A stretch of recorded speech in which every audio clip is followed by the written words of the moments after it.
Hello, World Wide Web. Radrick here. Thanks again for tuning in to another episode of the Bridging the Gap podcast. Today I've got another special guest on. We connected via the Founder Institute community over the past year through one of the virtual workshops. He's formerly an events promoter turned venture comedian who likes to rant about shitty pitch decks and what not to do when chasing investors for your meatball AI product idea. Really happy to have him here on as a guest on the podcast. I'm looking forward to having many more. This podcast is about digital nomadism, finding your ikigai, developing process through Kaizen, learning how to chase your dreams, and become the best version of yourself that you can. Without further ado, let's get into it. I don't know. I've been on so many of these things, I can't keep track. As long as the video and the audio works, I'm happy. Yeah. So if it looks good on your end, I'm good. You're the boss, boss. Yeah. So thanks so much for joining me today. As we've been kind of mixing feeds for a little while, and I love your take on VC venture comedy. Thank you. That's fun. I think a lot of venture capitalists are comedians without necessarily knowing it. So that's because the industry is a joke. It is. So. It is. It's slowly become. Well, I don't know how slow. It's exponential. It's becoming more and more jokey as we go forward. So. Well, that's what happens when all the funds and all the startups are made up predominantly of clowns. Yeah. So. It comes with the territory. Right. I remember going into. I went to Collision Conf this year, and I should have taken a tally. It would have been really interesting to see how many of the booths were taken up by companies that were claiming to be AI companies. You know, companies that do this, companies that do that. And actually, you've made a few jokes that really stuck. The meatball. What was it? The meatball. AI meatballs for AI. Yeah, of course. It's like it's the intersection of fine Italian cooking and artificial intelligence. Oh man, it's worth hundreds of billions of dollars. This is the ground floor.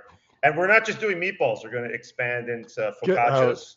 We're going to expand into salads. What's that dish with the deep fried rice? Risotto, I think. No, AI for risotto. Not risotto. It's like a little deep fried ball. It starts with an A. Arancini or something? I don't know.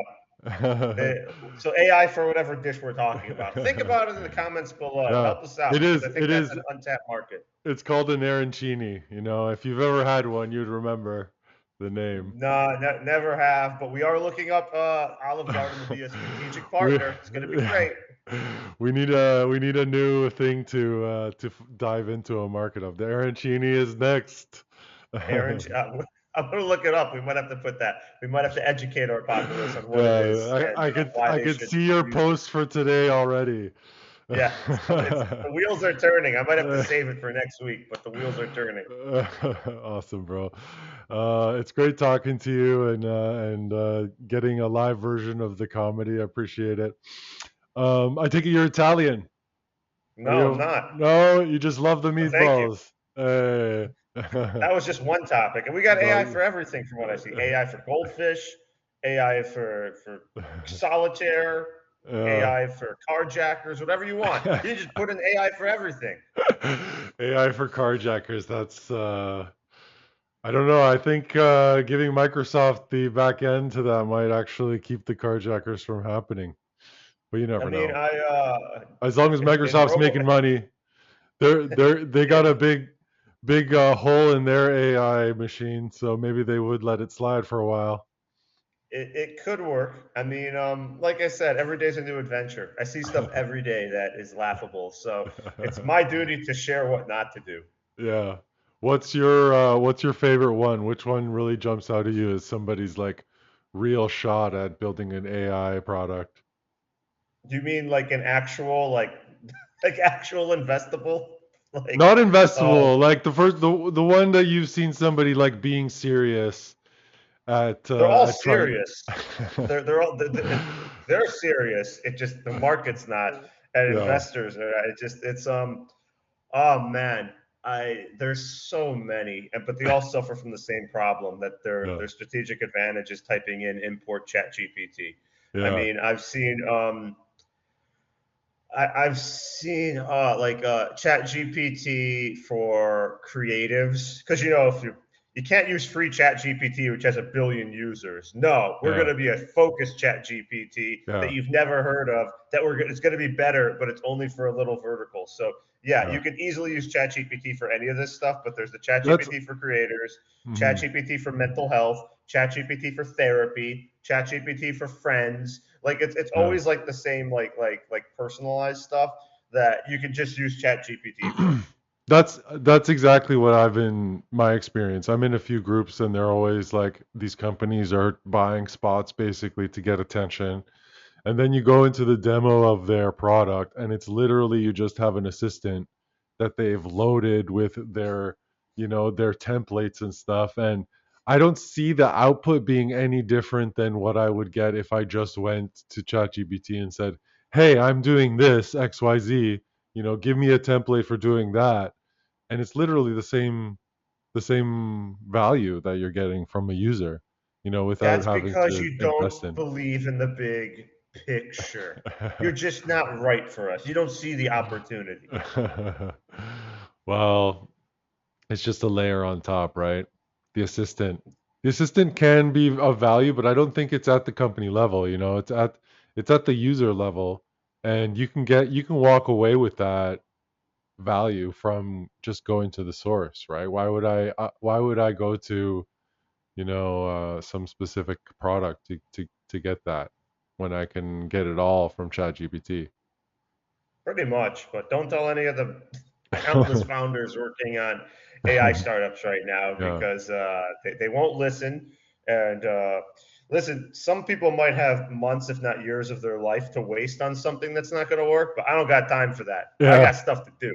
Yeah, Okay, if I'm right. going to take a chance on something, it's going to be something I personally want to take a chance on. I'm not trying to Yeah. convert people and beg for money, but Yeah.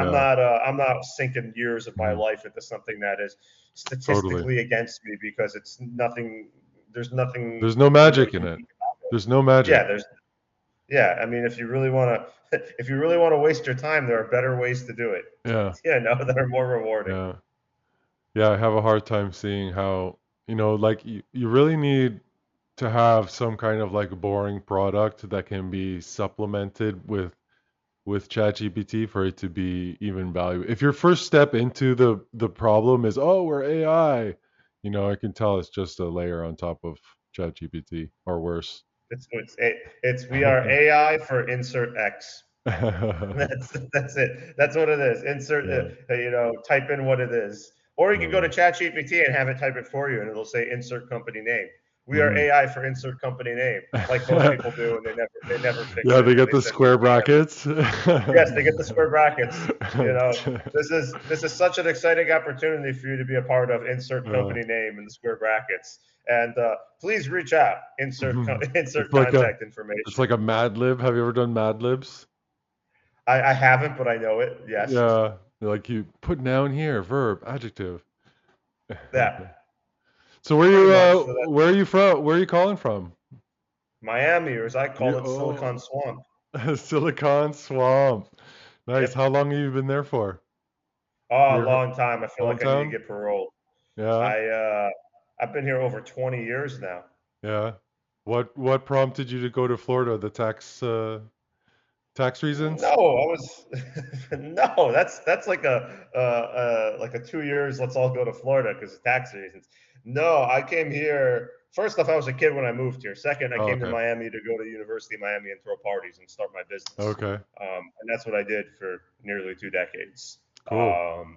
Being All a right, pivotal figure. you were in the events industry. Yep. Nice, So man.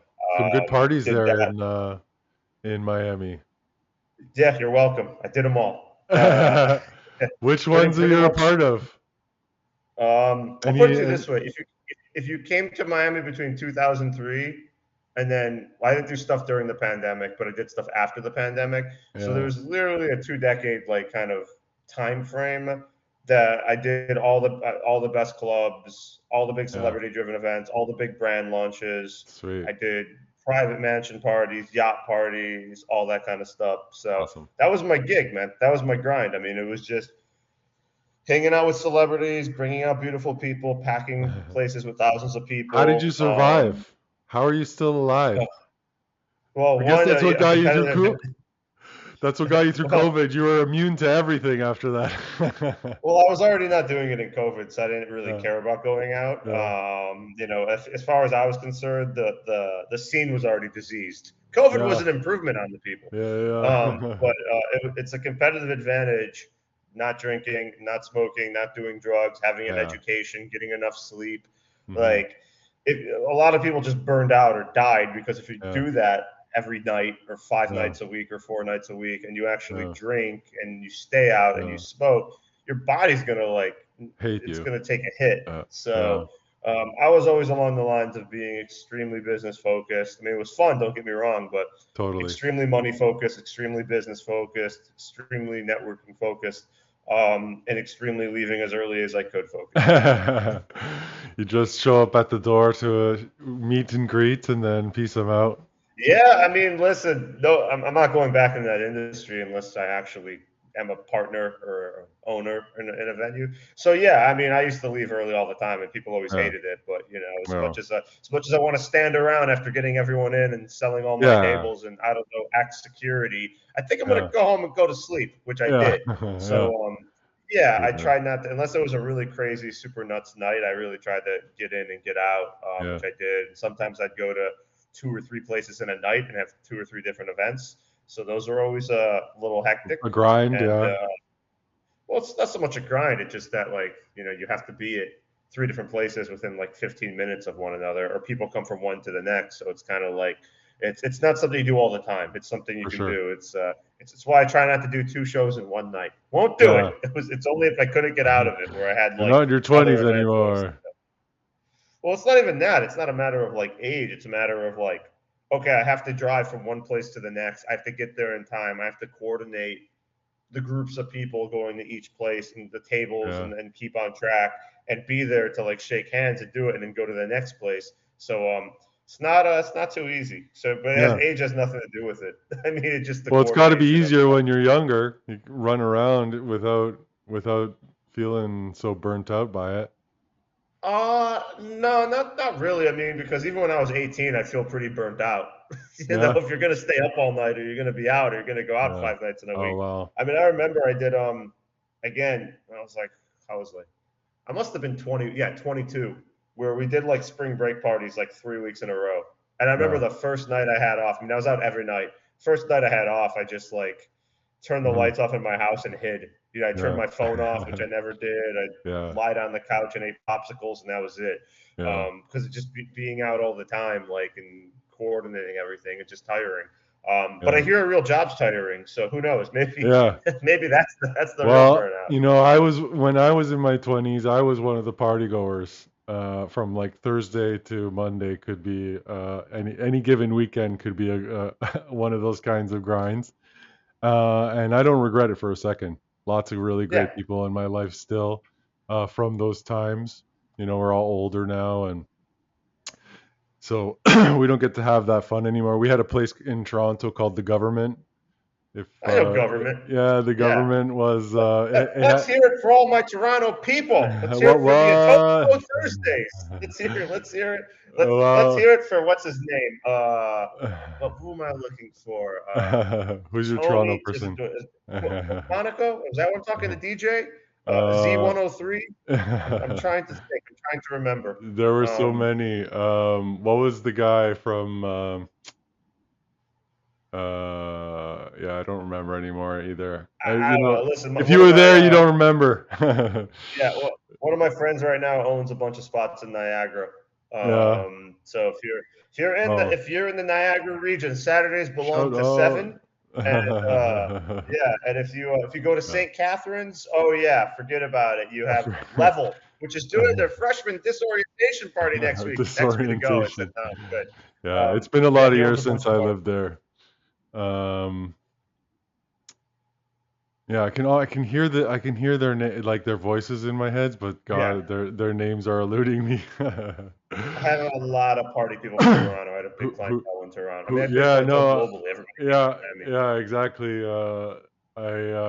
There was a group that always went, for Ultra Music Festival for a week Yeah. every year. So there's like an entourage that you could show up with. And what's big now? BPM. I don't know if there's BPM events down there. There's a I'm out of the BPM game. There Costa probably Rica. is. Yeah, There's probably stuff. I mean, I did like I said, all like March was always like the biggest month of the year. yeah. That was especially You back get when spring break EDM in. was like there was that EDM New. period was the Yeah. hottest thing in the world. So Hmm. Ultra was 2 weeks in a row. So it Yeah. was like a nonstop. But yeah, Like again, we were out. in 2010 we started calling it EDM because the brands were Yeah, like, "Oh, we can't call it electronica anymore or because trance, or we can't. that's associated with drugs. Yeah, We can't sponsor that. Let's call it so we have EDM." to rebrand it. I mean, yeah, but we always did all that stuff. I mean, I had all the DJs, like you name it. Again, that we were like the height. I saw the rise of it, which I was a part of. I was at the peak Yeah, of it, and then I saw the fall of it. And the yeah. fall of it wasn't so fun. The fall of No. it is when you Well, as soon as we is when started putting the DJ on stage and the spotlight on him, then we started losing our way. It was like they became rock stars instead of it being about music. It was about the person behind the booth, and half the time they're playing pre-recorded sets, and like all the magic of yeah, that you're just standing there. event is like I mean, gone. You know, it's part. just yeah, I think that again, them bouncing around on the laptop gets old.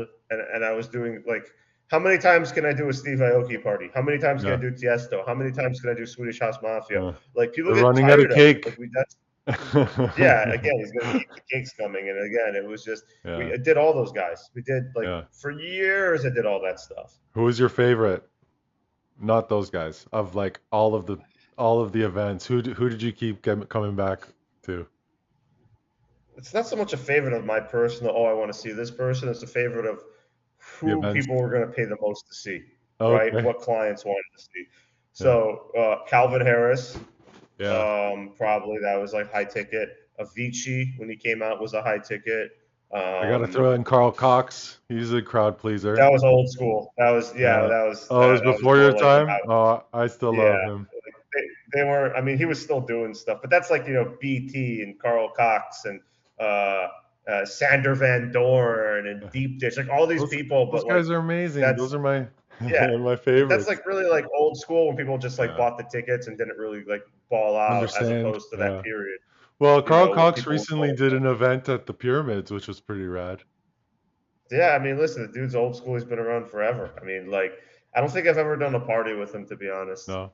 Um, no, but I think yeah, I he mean, owns that's kind Space of like, now.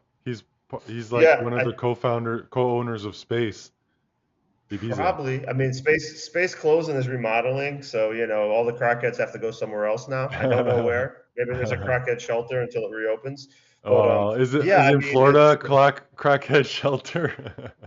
yeah, I mean, the whole state is. We're the insane asylum for the universe. But Florida yeah, man. it's yeah. So it's Florida man, essentially August yeah. 23. It's one of my favorite exercises. We should check. What's Florida man August 23? It's probably doing something insane, which is considered normal here. I mean, it's every day there's something here that is always kind of stupid. So I tend to avoid it, and I tend to, because I feel like I've seen the Florida man and Florida woman, just being out enough, and Yeah, it's enough. It's yeah. enough. That's why you stay in your house, or Yeah, I mean, listen, I get out, but I don't go out anymore. I've yeah, unless the events are like VC driven events or something that I'm a part of, or like yeah. investment events, not pitch What? events, like just Yeah. You're VC not a networking fan? events that I know. I'll go. Sorry. You're not a fan of PC or of pitch events? I mean, I do enough where I'm like a judge, right? Yeah, So like I'll do it as like a judge if it's for something like a reputable. So like for yeah. Founders Institute, for Where instance, I do their there's like but a, for a the like barrier to entry, or there's like a contest before the people that are showing up no, it's just like to a lot of them qualify are a them. waste of time. They're Yeah. just a lot. They're a waste of time, and like I'm not gonna do it for like I don't know the Frog Butt Arkansas Accelerator, right? Like I'm just not gonna do it. Rib I'll do AI. it like Yeah. Well, I'll do it. There's like groups I'll do it with, right? That are Yeah. reputable groups, Yeah. right? But a lot of them I just don't do. I mean, they're a waste of time because I know the startups, like some of them are shaped. Some of them are just like, they don't give any guidance. So the next thing you know, it's like you have 2 minutes to pitch. Nobody practices and they have a They 50 have no slide deck. There's no way structure. it's Yeah. possible. Yeah. No, so like then I have to go in and like tell them how it is, and like Yeah. they could have And you just won't like that. prepared them. They could have just said, "Sean's coming in to judge. You should really practice and try and not have like a Watch 50-page these slide videos deck." of Sean judging people for an hour before you. Yeah, yeah, exactly. Product. Here, our You, greatest hits, but I mean, some of them are good, but I don't do them. Like I don't do yeah. them. I don't want to go to events with founders. They all, as soon as they find out how connected I am and what I do, they all crowd around Yeah. me to try and slide into the DMs, but in Yeah. person. Yeah. It's Miami, so my favorite is, I'm a founder. Or what do you do? I have this tech company. What does it do? It's not out yet. Okay, so it's like there's a lot of those. Totally. Yeah, I mean, Pe- it's just People just I'm thinking very that they can take a crack at grabbing somebody's money without actually having yeah, achieved of anything course. first. Yeah. Yeah, why not? I mean, It's a listen, I'm delusion. very particular about how I spend my time, right? Hmm. I spent almost 2 decades throwing the best parties in the world. So whatever's happening outside at night, for instance, tonight, doesn't excite me because I know the best night of Yeah. your life right now is probably my average Thursday. Yeah. So it's like I don't Exactly. really care. And Exactly. then as I far can't as like really the go out startup stuff, anymore. again, like same thing. Like if I know the investor's putting it on and it's worth my time, I'll go. Yeah. A lot of times it's not. It's a lot of like wannabes, and I don't want to deal with it. Yeah. And it's you have to be protective of your time. I mean, I feel like Totally. that's the best resource you Totally. have, the most important. And my Yeah. time is better spent, doing things I enjoy than having to Absolutely. deal with, a whack pitch event or a Hmm. stupid, hey, Yeah. idea jam or whatever stupid stuff's going on. I don't want to be a Yeah. part of. How Like I'll many do fun stuff. how many events or how many companies are you investing in a year? Right now, we're focused on secondaries, so late stage. So for those listening, if you have a pre-seed, pre-idea, pre-MVP company, feel free to slide your deck into the DMs. I won't read it.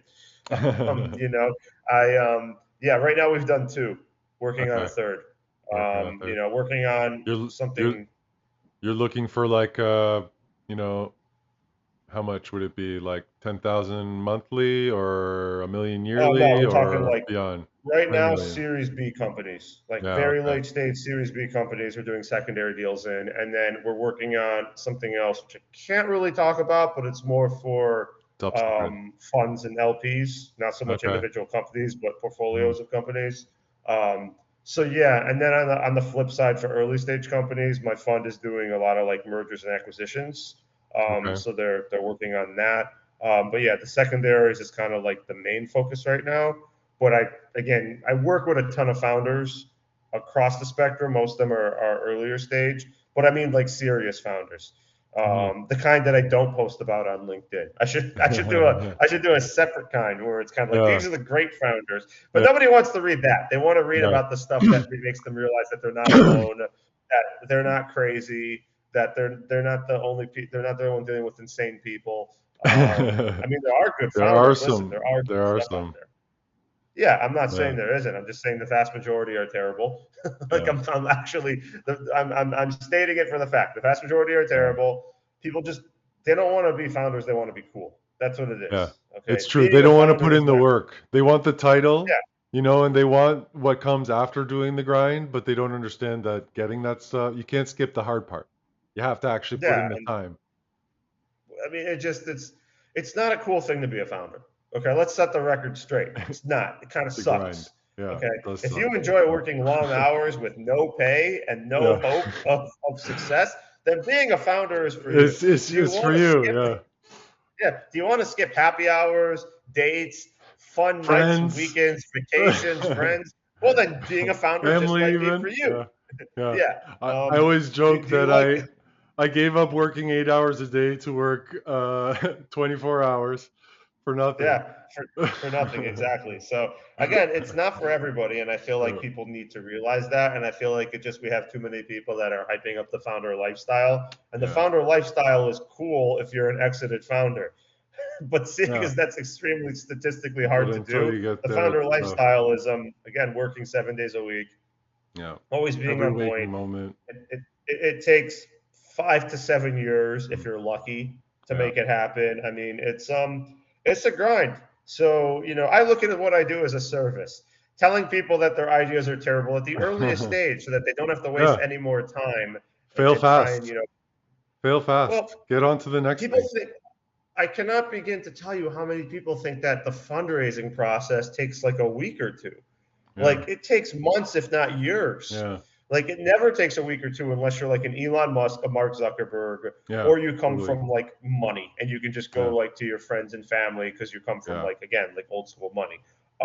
If you're a normal person, no, like it's like people like they're so surprised when I No. just said like, oh, okay, well, I'm starting fundraising. I should have a bunch of meetings. I was like, what do you Yeah. mean you should have a bunch of meetings? Like, do you have meetings? No, but once I reach out, I'm sure they're going to see the Oh potential my of making God. me. Yeah.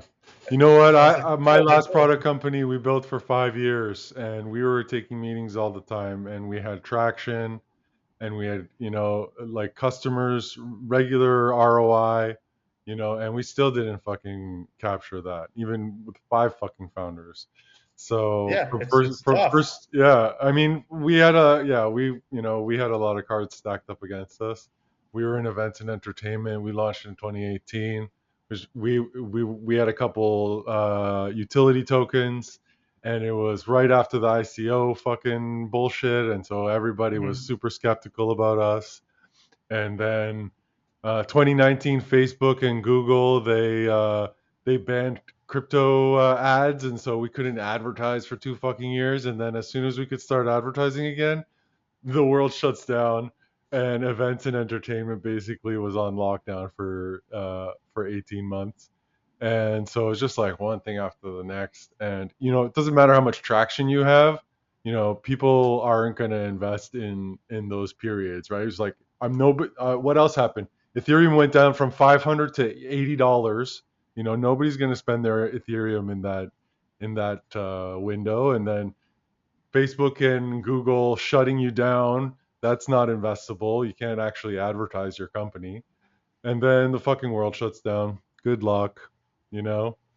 It's a hard game, like even outside of going to the investors and trying to get investment, much less having all the ducks in a row Yeah. to make them say yes or want to say yes, right? It's just like this, the universe has to align. And if you just showed up in your spaceship today, it's like good fucking luck, man. You got to take a But we shot have at a the pitch moon. deck. We We have have a a pitch pitch deck. deck. Yeah. I'm working. I'm trying. I'm showing up every day. It's just like, guys, you're busy. You're busy. You're not, Yeah, the you're not busyness productive. doesn't mean business. Yeah, Yeah. it's well, hey, listen, you know that show Dragon's Den? Well, my co-founder watches it. Boom, get us a meeting. Yeah. So I can empathize totally. So what have been some big wins for you? Are there any interesting companies that you've invested in that have really shown premise or I mean, for the secondaries, of course, because they're late stage, they're Series yeah, B. they're already So growing? yeah, they're super growing. And then for the I mean, as far as like the other stuff, I mean, it's more like my personal investments of like Yeah. things that I got involved in that have great ROI for me. But it's because I look at it at a different standard than I gave this guy 10,000, now I'm a billionaire, which really Hmm. doesn't happen. you Yeah. know, Rarely. power law doesn't do that kind of power. Yeah. But it's I mean, listen, I've had more failures than I've had wins, but you Hmm. can't win unless you fail. Yeah. That's the thing. I mean, Well, you just I've need failed one as much. good one to like make up for all the bad ones, right? Yeah, I mean, well, it's not even that. I feel like you fail more often than you succeed, but I feel like I don't whine about it. Yeah. I feel like I just keep going. Again, I failed with parties. I failed with like some startups I was part of. I failed on Jeopardy in front of 10 Hmm. million people. I'm always failing. I'm a serial failure. I don't You care got on about it. I just keep Jeopardy? going. Yeah. Hence Get the out of profile here. picture Oh, is that where on that's LinkedIn. from? I didn't notice it Yeah. was Jeopardy, bro. That's so Yeah, funny. man. I'm Don't gonna talk go about look God on right here. now. Yeah, Was it 100%. is So it I is was it you winning and Al? too. You and Of Alex. Oh course. yeah, it is you and Alex Trebek. Look at that. Yeah, man. I don't mess I don't around. know how I You missed know. that. I just thought it was some old geezer that you were No, no working problem. with. Yeah. That's what we do. We work on the game show together. Yeah, That's I so write all the funny, hard bro. questions. I want people to win. You can't play. He's You really can't win old if you don't play. there. I didn't recognize him Um, because he's got the gray hair, you know? that Uh, was like right before he passed away. It was yeah. literally one of the last like episodes. Okay. So yeah, so it was That's there, was awesome. winning. Daily double sunk me, Uh, so I lost. Only want to know Final Jeopardy. Kind of annoying, what but was the question? Do yeah, you I remember keep the question? Is it for like the ingrained in daily your double. mind? Yeah. Of course, yeah, it's a Canadian question. You'll like this. What was it? Um, it, it was something about like this island in the St. Lawrence is home to like I forget X amount of people, and I was like, what island in the St. Lawrence? Like, it's not Prince Edward Island. It's not Newfoundland. It's not like Yeah. what island they talk about. So I had no idea, There's and a it turned out thousand islands there. Montreal. Well, Montreal's the big one. Yeah. Here you go. So one, I learned Montreal was an island, as did everyone Yeah. else It watching. is. Right? No Yeah. idea. Second, Montreal, I think, is the largest inhabited island surrounded by fresh water in the world. It So I is. should have known it, but it didn't come up. And like I studied for a month straight, and it didn't come up. So that sunk me. A very hard Yeah. question, which is fine. Yeah. You know, I don't think I it's in got the to go St. on. Lawrence though. I'm gonna Pretty look. sure it is. Like, It's the Ottawa River surrounds it. I'm well, gonna have a I'm look pretty now. sure it's St. Lawrence, but I could be wrong. It was a few years Yeah. ago. Um, but yeah, it Yeah, was. because the St. Lawrence goes from Kingston. Oh, it is there. Oh yeah, on one side of it. Okay, It's okay. it's where Judges, the judges. it's where the Ottawa River and the St. Lawrence converge, funnily Well, enough. for those listening at home, Montreal is an island. If you ever go on It is. Jeopardy, it's a very tough gotcha question. They're all It gotcha is. questions, but like that one really got me because the first daily double I knew, the second one I did it, and the third one someone else rang in and I knew it. And I also knew Final Jeopardy, which no one else knew. So it really kind of annoyed me, but it was all fun. I got the high five Alex Trebek, last one to Fuck ever yeah. do it on air. That's awesome, man. Put that on the list, and yeah, so it's all good. That's fun. Even I learned something just now. That's so funny. I've been there. Well, see, yeah, that's what people said. People say it's not an island. I've been there. You Yeah. know, No, I know it's an island, but I didn't realize that one side of it was the St. Lawrence. I thought it was the Ottawa River on both sides. So well, now we know. We all now learned you today know. as a we all know, And next time they should ask a real question. Tell me about the French and Indian War and Plains of Abraham. Okay, like I knew that. You're well adversed on those ones. That's I so was funny, well bro. versed at everything. It's just the problem is you can't know everything. That's Absolutely. the problem. That's You the can name of the only know game. so much. It's the That's the name name of of the the game. game. What you don't know, somebody else is an expert in, and what somebody else is an expert in, you don't know. Are they So, still showing it? um, Does Jeopardy still come on well, TV? of Or is it in course. syndication? Yeah. Who's the I host mean, now? Oh yeah, Ken Jennings is the host. Ken Jennings, the super winner. That's Yeah. right. No, So, nobody could beat him. um, yeah. So it's so there's a new Jeopardy coming on. There's Pop Culture Jeopardy coming on Amazon, which I'm allowed as a former contestant to appear on. I'm not allowed to come back to Oh, Jeopardy unless I'm invited. But I don't really know pop culture, and I really don't have the like wherewithal to study like Taylor Swift albums. yeah. I So don't know. I'm gonna I don't see know how to it's play. it's gonna air. They taped it this past weekend. I want to watch it because it's gonna be on Prime, and it's a Team Jeopardy thing. I already have a team. If I want to do it and I fill it out, I will. But I don't want to go on it again to lose. I want to go on it to win. But again, it's like this Billboard top 100 albums with this song. I was like, that's not me. I'm all about like Forget that shit. history and opera Trivial and Pursuit. finance. Yeah, like I know like a lot of knowledge, but when it comes to like again pop culture, I Yeah. mean, depending on the level of it, I I don't could be put. like, oh, Bone Thugs and Harmony, no problem. But then if it's something like ASAP Rocky, I'm like, what? Yeah. Who? So yeah, How do you exactly. spell that? Yeah, With a dollar sign? exactly. Yeah. What?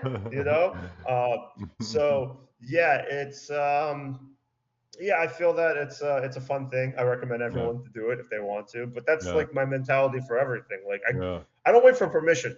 Okay, I go Yeah, after what I exactly. want and I say what I want to say. Yeah. And It's like same thing with nightclubs, same thing with entrepreneurship, same thing with venture capital. Yeah. I don't mess around. If I want to do something, You I got to do be in it to win it. Yeah, well, you got to be in it in the first place. Yeah. Okay, then let's start at the basics. Nothing to it but to do it. These are my sayings. Come on. Yeah. Well, get the Nike logo up there. Just do it. Yeah. Cool, bro. So let's what are some things that you're looking for in a pitch that really like let's go first with break it. First with break it. Yeah. What breaks it like a well-formed pitch? Let's assume the pitch is well-formed and it's not 50 slides and the guy knows what he's talking about. What's like your top 3 red flags? There's not 3. There's more than 3. Here, I'm just the gonna break it top down 3. of what I can. Okay, let's just break it down. Okay, I'm gonna go. Okay, I feel like we should have some like visual cues here, like some bullet points. Like, editor, put some bullet points right here. Ding, ding, Boom! ding. Or a drum roll or music. Okay, let's do a list. Top X things that break your pitch deck. Number 1, being too long. We already said you don't want to have a 50-page slide deck, but still, people still make it too long. But Shaun, what do you mean? 29 slides isn't long. My lawyer said this is perfect. That's because they want to keep you on retainer and you're paying them. So that's why they say it's perfect. Yes. Number 1, it's too long. Number 2, it's poorly designed. Investors don't really care about design, but we want to have something that is in between unreadable and made with Clippy in 2002 on PowerPoint. Yeah. So at least have it somewhat prettied up, but it doesn't have to be 3-dimensional with videos and all of that. I don't want to have a stroke reading it. Okay. Yeah. Like number 3, I don't want to have any medical conditions reading it. No stroke, no seizure, no brain embolism, nothing like that. So keep it simple. Number 4, no spelling or grammatical errors. Okay, especially on the very first page, because first impressions are everything. And speaking of the very first page, don't put a date, and don't put a date of when the round is closing, especially if you have 0 people that have invested. We're closing this round on August 30th. Yeah. Well, that's 7 days away. How many people invested? None. 0. None, but that's what we're doing, so we can get it. We can get it. Oh, but we're gonna reopen it immediately on the 8th. Yeah, exactly. Number 5. Having a team slide that is the Avengers Assemble. Okay, startups, three founders are great.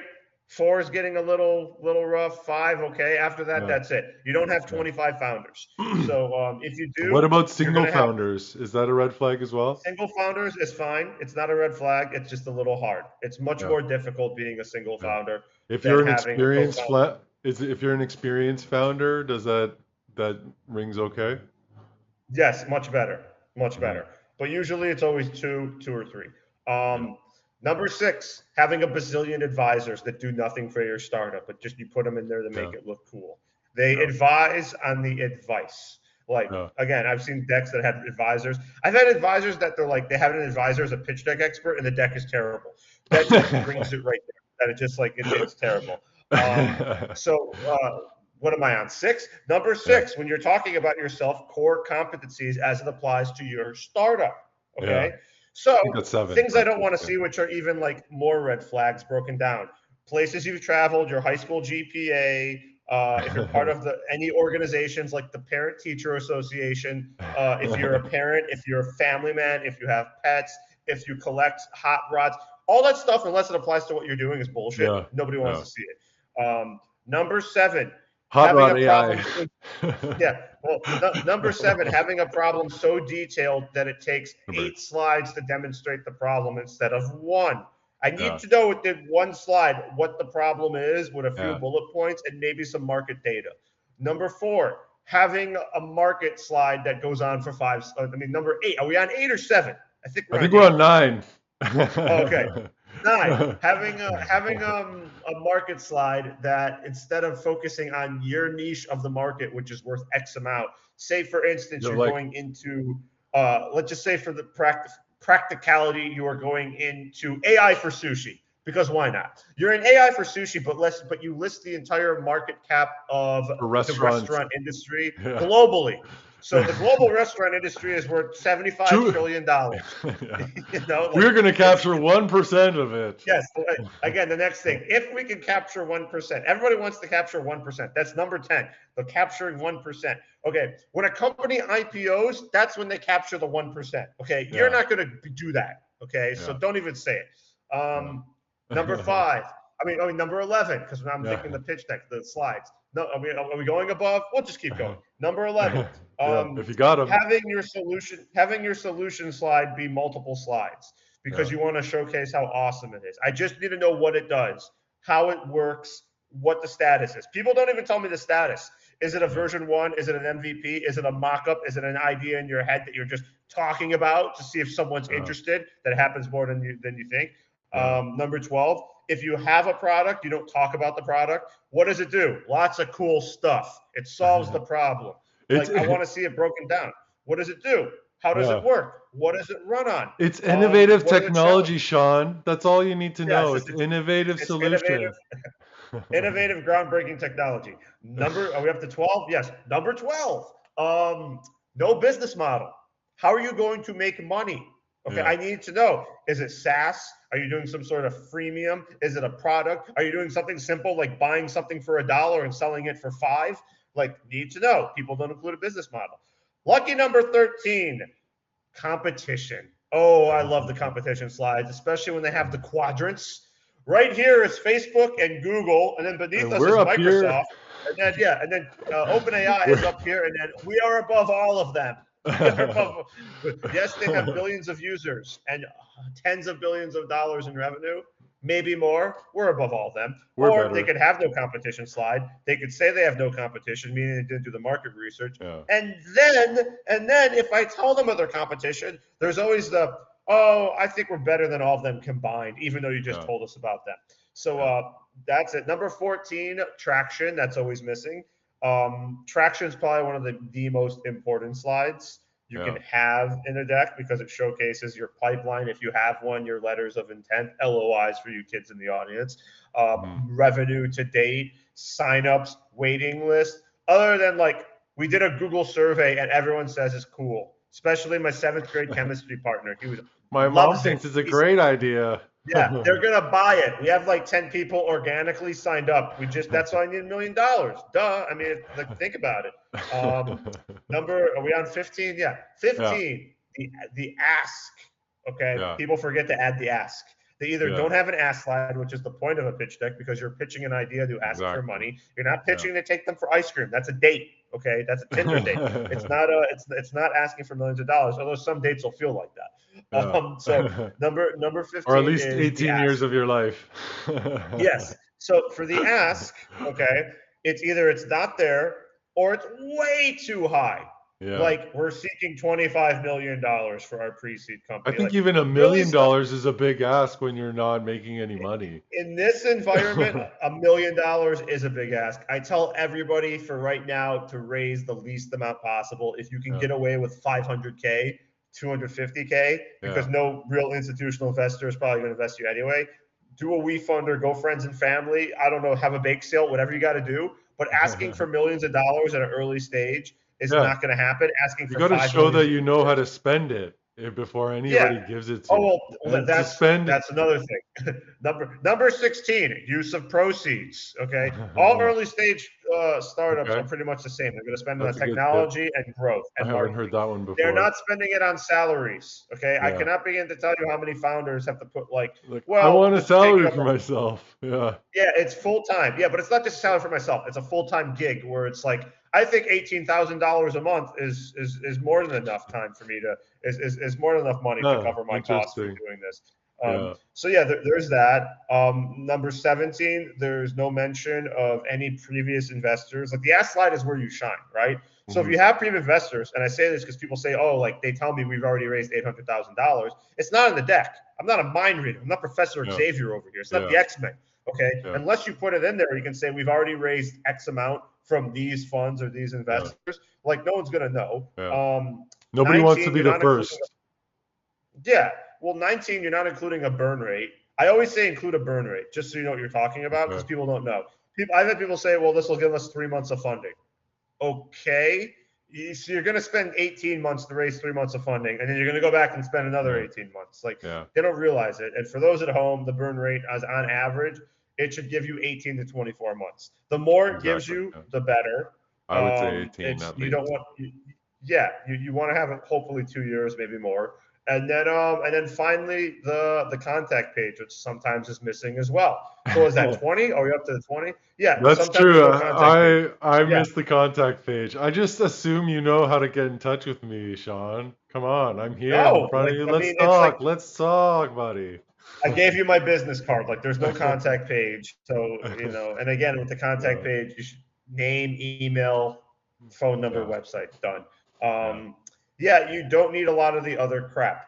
I yeah, mean, you really don't, especially if you're really early stage, you don't need a financial model. You put in your data room, but I don't yeah. really need to see a financial model that says I guess it's right a now you're crapshoot, doing right? zero. You're just Well, guessing at well, what could be. it's not even guessing. It's like being Thanos and using the Infinity Stones to warp reality to your whim. Okay, you're zero right now, but in year 3, you're making $100 million. Okay, Yeah, like it makes no sense. yeah. So yeah, those are the top 20 red flags Red that I can think of flags. off the top of my head. Man, you went right through that spiel. Okay, let's talk Well, about sweet you know, spots. Okay, what's the sweet spots? Like, let's go slide by slide. This seems to be for your things that passion. I like. Okay, Yeah. Let's go um, slide by slide.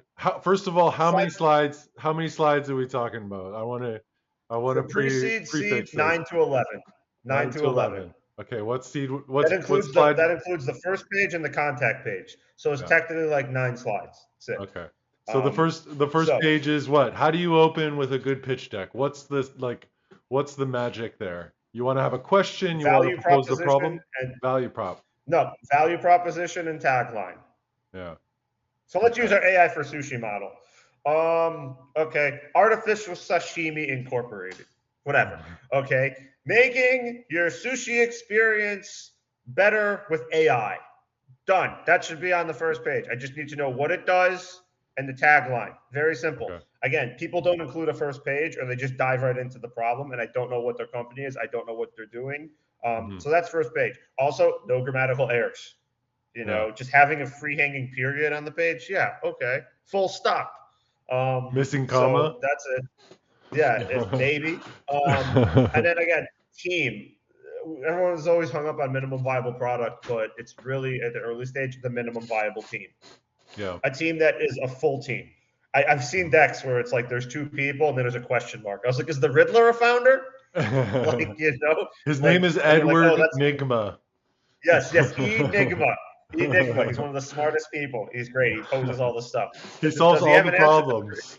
But Yeah. he Does he have talks an in answer to riddles this though. riddle? He's really hard to work with. Does he have an answer to this riddle? Why won't you get funding? you know. So yeah, usually there's a placeholder, and you need to have a core team ready before you start pitching. Like that's the Yeah. thing. You have a core team, and with that core team, I want to see the core competencies of what you do. So for AI for sushi, I'd like people that have worked in AI, and I'd like people that have experience in the hospitality/restaurant business. It might make sense if you open Nobu, or if you were part of a very high brand, Yeah. globally known, or you worked with OpenAI, things like that. Not just like Should it's should sushi enthusiasts. yeah you know, should sushi chef be on the bill for I sushi think it AI? should. Yeah. Yeah, I think Okay. if you're doing AI for sushi, you need to have either as an advisor or as a co-founder. You should have someone that has 20 years of experience or 10 years of Making experience at sushi high-end, like. high-producing sushi restaurants. Yeah, so you should have that, and then Okay. you again the stuff you don't need is like sushi enthusiasts, AI user, AI fan. AI I'm an AI enthusiast. originator. Yes, I was a The fan since enthusiast word Terminator. really bugs me too because like if you're not obsessed about the thing, like you having like I have enthusiasm about all kinds of things. That doesn't mean that I'm like obsessed enough to be a founder in that thing. Like I I mean, like boating, like I'm a boating enthusiast. I'm not going to start a boating company because I like to go out on my friend's boat on the weekend when he invites me, you know? of course. I mean, but that's how people operate and that's how they think. So you really want to be focused and have the background to back it up. So if you have that background and have the logos to showcase that you actually are a killer, that you have a competitive edge, that you have an unfair advantage over the many other companies that are probably doing AI for sushi, although they're more kind of laser focused. They're doing it for rolls. We're doing it for all of sushi. Their products don't have AI. They're just ChatGPT built on top they're of just ChatGPT for ChatGPT. California rolls. Okay, it's not good. So yeah, I'd like to see like a team that impresses me. So Right? Like a very are these in order? Like, should they be in this yeah. order? Yeah. This is my order. Okay. Especially at the early stage because you're investing in the team. So I want to be wowed. Yeah. So I had problem, very simple. Whatever it is, getting the right sushi for your budget or whatever your allergies. I don't know because I'm making it up as I go along for AI for sushi. But the problem has to be there. Knowing what kind of fish you're getting on a important, which is why we provide this. So the problem needs to be there, and it needs to be really simple, right? It just needs big letters, very simple, with some bullet This is the points. third slide after team. Yep. Third slide. Problem. Fourth slide is market size. Why now? As I talked about earlier, it's a laser focused market that you're going after. You can even base it on geography. We're only operating in sushi restaurants in the downtown Toronto area as our test market before we expand to the greater new market and smaller little towns throughout Canada to get all the provinces. Like, don't try and do everything at once, because I see all the decks going like, here's our market. We're going to be in London by next week, and by the start of next month, we'll be in South America. Like, it doesn't work. That's good. That's a good tip. So yeah, market, why now? And then the solution, whatever AI for sushi actually does. Okay, sell it, make it cool, have the picture of it. Again, if you don't have a picture, then a wireframe or a mock-up, or make something cool. Then it's broken down the product. Is that the real wow? The real wow page is there on, was that slide 5? Is that like slide 5 and 6 are the wow pages for your product. That's your wow. Whether you have a link to a video, whether you have your screenshots, whether you have it in action, those are your wow pages, right? As far as the product is concerned, as far as what you're building. Business model, you have to have one. Again, people don't include it. I need to know how you're going to make money. Everyone's going to love it. That's the business model. Like that's it. They're all going to love it. Then we have, again, competition, which we talked about. If you're going to do a competition slide, which you have to do, you want to showcase why you're going to win and why you're the best. You're not going to showcase why you're competing against an incumbent. Okay. You're showcasing why you're better than the 3 to 5 other AI for sushi startups that are probably going after the same money and same investors you are. You want to showcase why you have either it's the team has the experience, the product does something no one else does, it's actual real AI and not ChatGPT overlay. You have an actual moat that's defensible. All that. That's kind of what it is. It's not the quadrants. It's not the quadrants, and it's not the boxes. AI for sushi do what Nintendo don't. With the green check marks and the X's. Trust me, just showcase why you're going to win, why you're going to come in and take this. And then we have, of course, the ask. We went over it already. And then we have the contact. And now what you're thinking, but Shaun, what about my go-to-market slide? It's really important. Here's the thing. Unless you have a real go-to-market slide, okay. Oh, and I forgot the traction. See, I was getting ahead of myself. I already assumed you had no traction because it was AI for sushi. But yeah, AI for the traction after competition before the ask. We have X amount of sushi restaurants signed up. We have Chef Morimoto bringing in. We have a national treasure. Whatever you want to do. Again, you have a pipeline. That's what it is. You want to have that you have it. We have 100,000 people on a waiting list. We have 0 ad spend. We have every sushi restaurant in America already on it, like signing up. We just called them all and we onboarded them ourselves. Nothing spent on advertising. Once we launch, or we're in the process of turning $5,000 a month into $20,000 a month. Whatever. Make it sexy. Put it up there. Then we have the ask, and then going back to why you don't have a go-to-market slide is that every go-to-market slide and every single pitch deck is the exact same thing. Unless you have an actual real go-to-market slide that is actually proven, that is different, they're all going to say the same thing. They're going to be let's go down the bullshit bingo go-to-market slide game, shall we? Yeah. Let's do it. Events, virtual and in person, because when all else fails, get a bunch of strangers in a room and hope for the best. Social media, yes, run ads and hope somebody clicks. Influencers, spend money you don't have on people that are probably not going to send you any business. LinkedIn thought leadership, okay, takes a while, but sure, I'm sure you'll convert because every sushi restaurant spends their time on LinkedIn. Who doesn't love sushi, man? Yeah, exactly. That's what we do. What else do we have? We have the event trade shows. Yes, I'm sure you're going to have a booth at a trade show. What else do we have? Strategic partnerships. That's right. We're going to be partnering with the fish themselves. That way they know they can trust us before they want to know who's going to be eating them, you know? Yeah, exactly. They're very concerned. They're very concerned about what happens after they expire from the ocean. Yeah, I mean, what else do I have on my card? I think that covers most of it of what everyone does. Okay, let's dive into this a little bit deeper on the optimistic side. What looks good on a go-to-market card? If it's actually real, where you have a pipeline and you actually say, if you're doing events, right? You can say we already have done a series of, let's just say, happy hour events that bring in 500 people on average. Do you wish you could launch your business without the need of VC investment? How would having a full board of chief executives by your side change your business? We're talking about a CEO, a CTO, a CMO, a CPO, a CCO, a COO, a CLO, and a CFO. It's an easy way to add $100,000 per month burn rate to your business. Did you know that you could have all those people on your team for as little as $2,000 per month? A fractional is a part-time, fully embedded leader. The only difference between a fractional and their full-time counterpart is that they're part-time. They have senior level domain expertise. They have a strong record of leading people and organizations.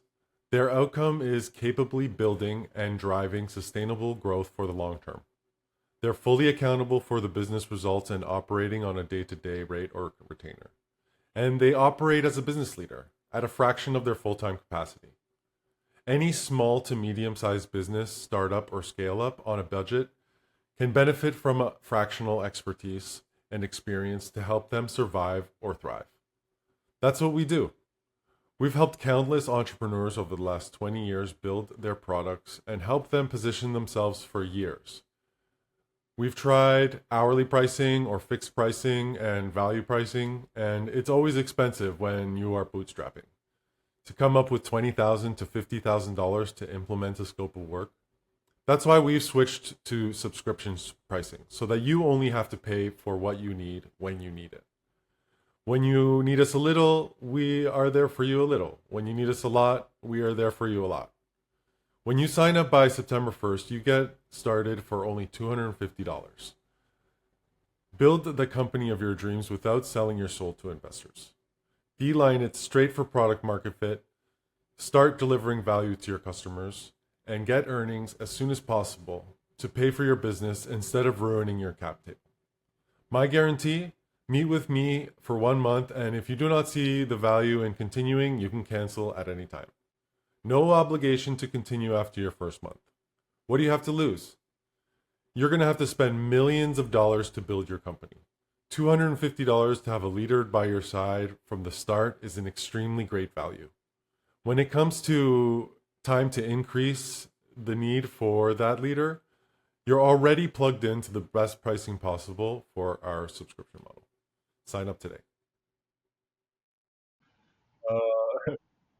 There's definitely been a few things that I'm going to take away from this, and I will actually put out some point forward things for my communities when I share it. And so great, and please include my LinkedIn. Smash that like button. Ding ding ding ding ding ding. Yeah. So we were on what makes a good go-to-market? Or was that what it was? Yeah. Market. Again, I was talking about having real events that are proven. You're doing a happy hour, you're getting people to come, you're signing up, you're doing a networking event that's actually proven. You have people that are signed up. You actually have a community already built. So you're building a community. Like, it's not going to be on the slide unless it's already like there. But let's say you have a community of 5,000 people on Slack that are active, right? Yeah. You can use that to convert people at no cost, or Discord, or a Facebook group, or a LinkedIn group. You want to have something that is no cost, low cost Mm-hmm. that you can do right now that you don't need investor money for, Yeah. you can actually already hit the market. Or else it's going to be the same thing. It's going to be like all the things I ran down the list of that are just like throwing everything at the wall and hoping it sticks. I mean, it's so when I was doing nightlife, okay, because I'm starting to talk about this more. That's what people want to hear. They want to hear about the nightlife ninja days, which is fine. My go-to-market was really simple. I literally put flyers or VIP passes on every desk or underneath all the dorm room doors or everyone I met, and then I got their number. It didn't cost anything. I was paid to do it, or I was paid per person to get it, and I built my entire marketing strategy like that. And once I had a crowd, I was able to utilize that crowd for more referrals. I was able to get into hotels and get concierges. I was able to partner with different people. I never ran a single ad. I never spent a single dollar on marketing. Mm-hmm. I let the clubs do that or the brands, and I just did my thing because I had the reputation for trust. You put in the sweat equity. Well, it wasn't even sweat equity. It was just that was the work, right? Yeah. Like that was the whole thing. So I had to come up with innovative ways to get people to the venue, right? I mean, like one guy I worked with, when I was just starting out, he gave me some great advice, and he said, you have to do whatever you have to do to get people's attention to get them to go to your party. If you have to be naked on the top of the library and bungee jump to get their attention, then do it. You want to get their attention. Come to my party.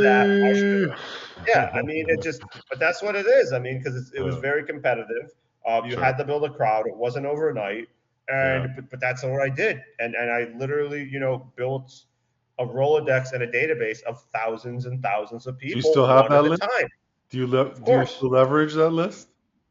I don't really leverage it because one, those people have aged out. Two, it's more like the individuals who I know, because I have some startups that were clients and a lot of Wall Street people and a lot of funds and stuff, but it's not the entire list because right now that age bracket is, I'd say, from like 28 to 60. So there's not one thing I could use them for, right? Like they're just all over the place. Mm-hmm. So if I was doing a pitch deck, I wouldn't brag about my database because you could have like a fund through all of them. They all throw in 10K each. You have a pretty good little pile of money to work with.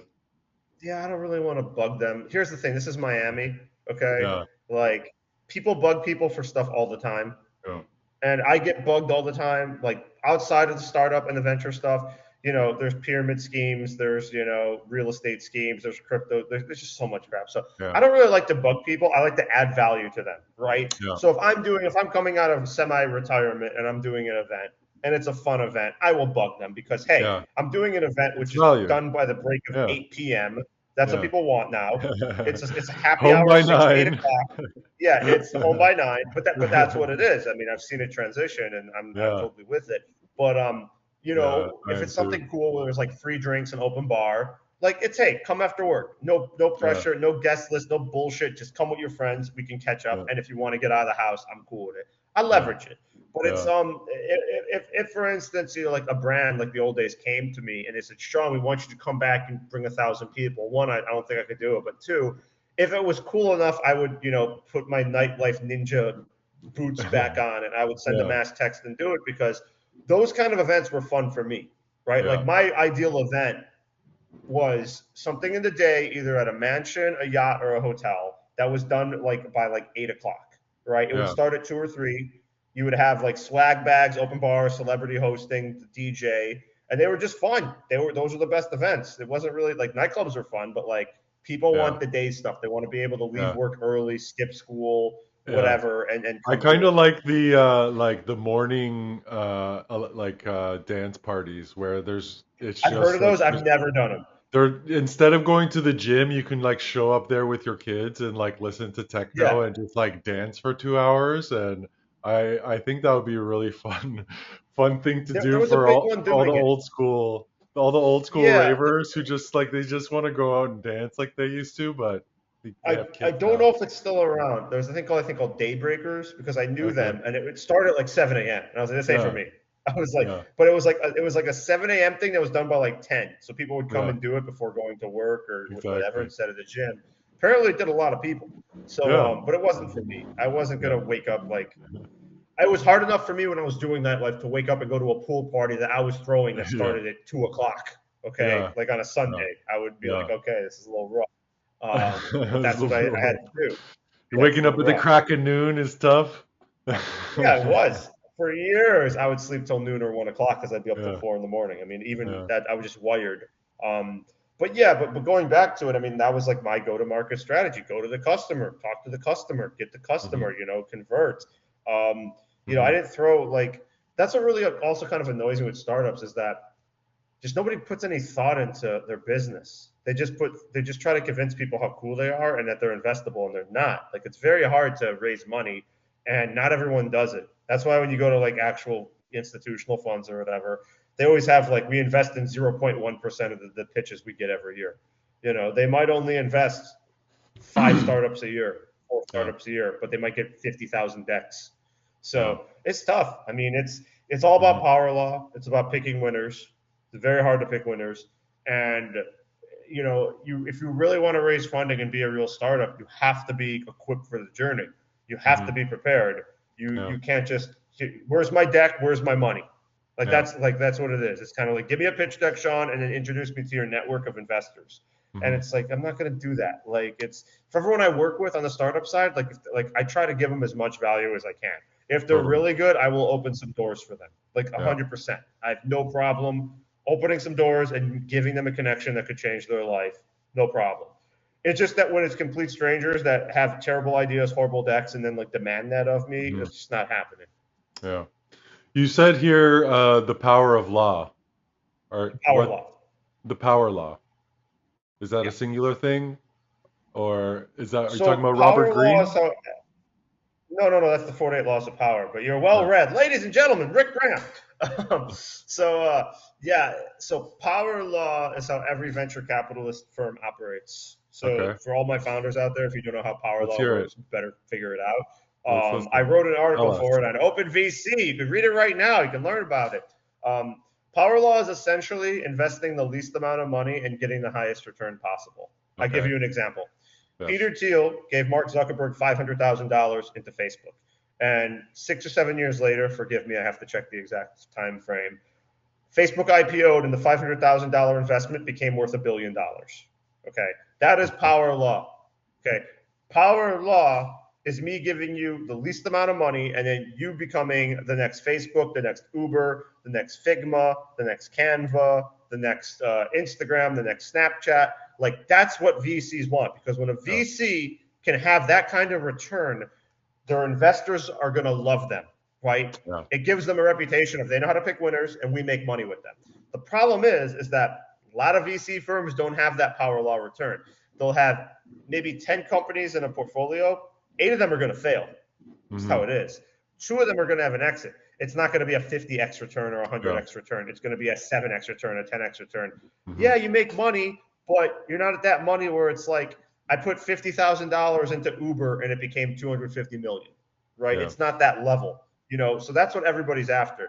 So if you're going to be a startup, you want to be one of those, scalable, world-changing startups that Hmm. people want to invest in and don't want Yeah. to get, a 2x return. I mean, It's 2x return is for your uncle. Here's yeah. $50,000, and in 10 years, if I get 150,000 back, I'm happy.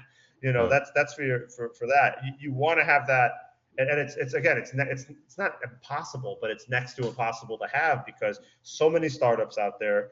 You try your best as an investor, as an Hmm. analyst, as a VC to pick a winner. You try your best as a founder to be a winner, and just it's not always the case. There's so many startups that raise tens of millions of dollars and have failed. Yeah. Like what was it? FanDuel. The founders of FanDuel got $0 from their like $450 million investment. Oh, that How sounds important? fun. How important is the exit? Like, if you're building a company that you don't plan, like you said, for example, Uber. Like Uber never exited, but they, Get IPO. they IPO'd. Okay, that's an Yeah, exit. Yeah. that's an exit. Okay. What other kinds of exits are there? Just I mean, like it's straight really up there's sell only the two. company. You It's sell an the company and you acquisition go public. yeah, sell the company or go public, or you can do what everyone does: fail and close up shop. That's an exit. Or Yeah. for most of my founders, here's the door, there's the exit. Leave, leave me Leave. alone.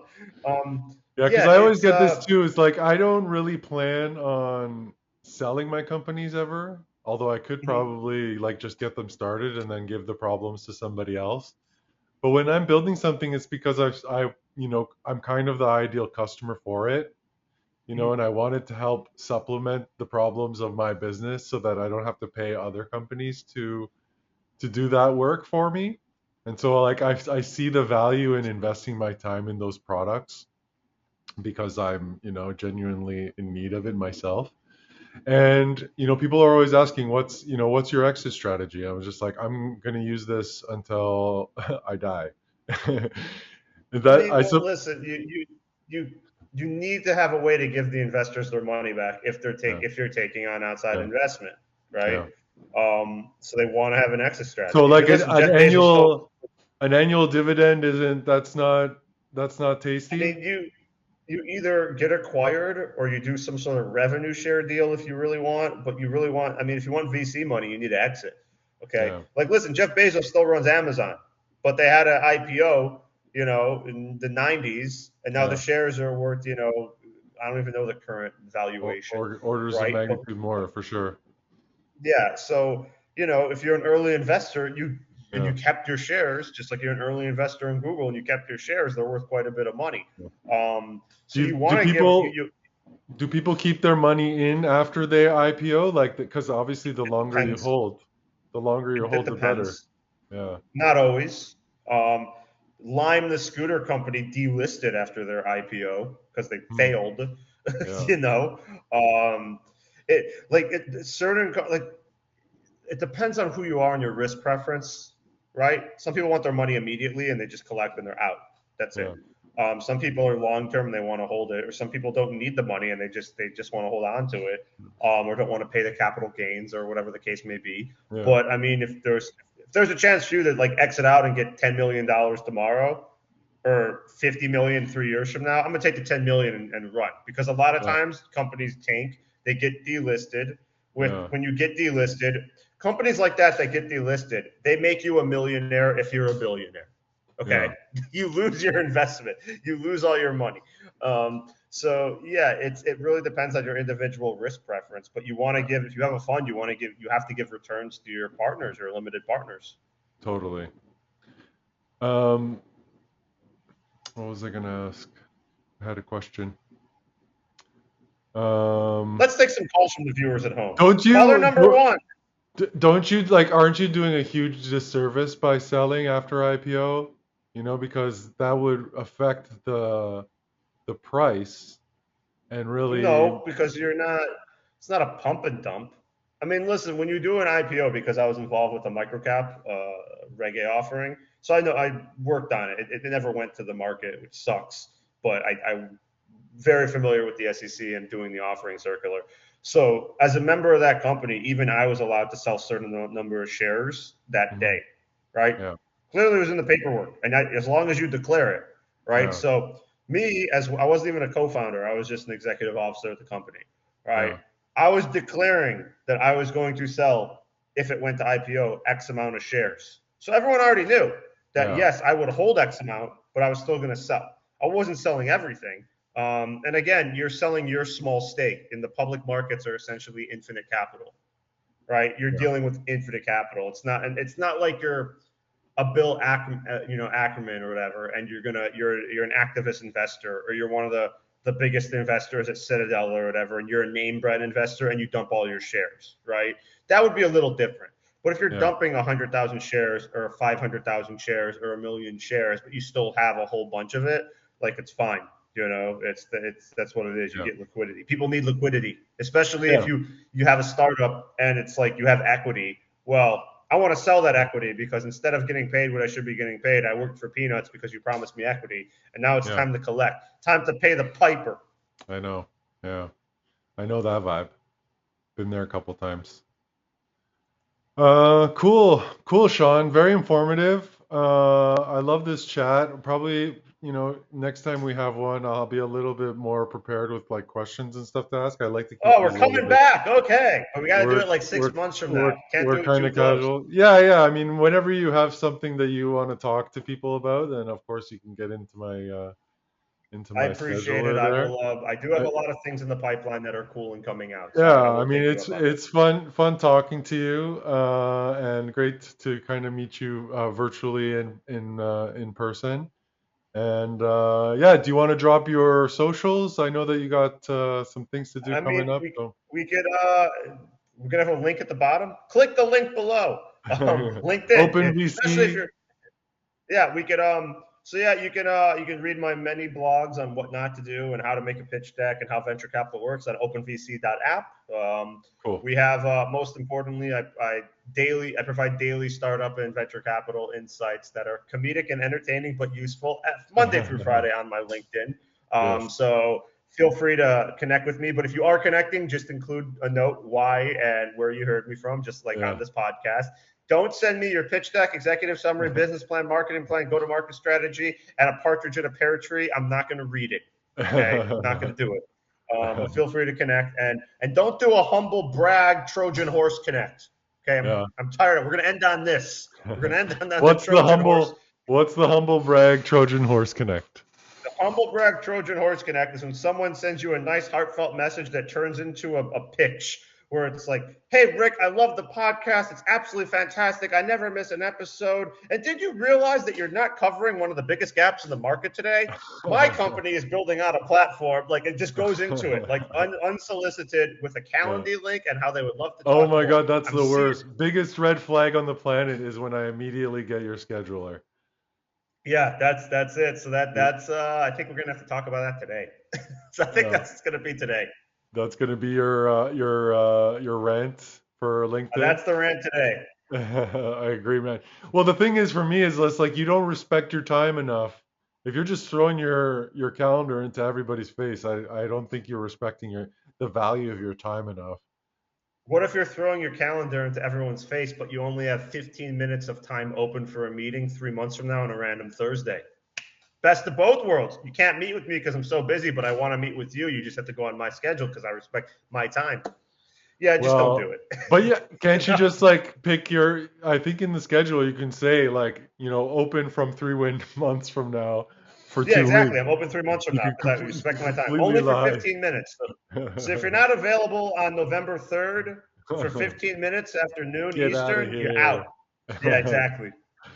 All right, man. It's been great talking to you. Thanks so much for your time. And yeah, I'll see you in the feed. Well, that was Shaun from OpenVC.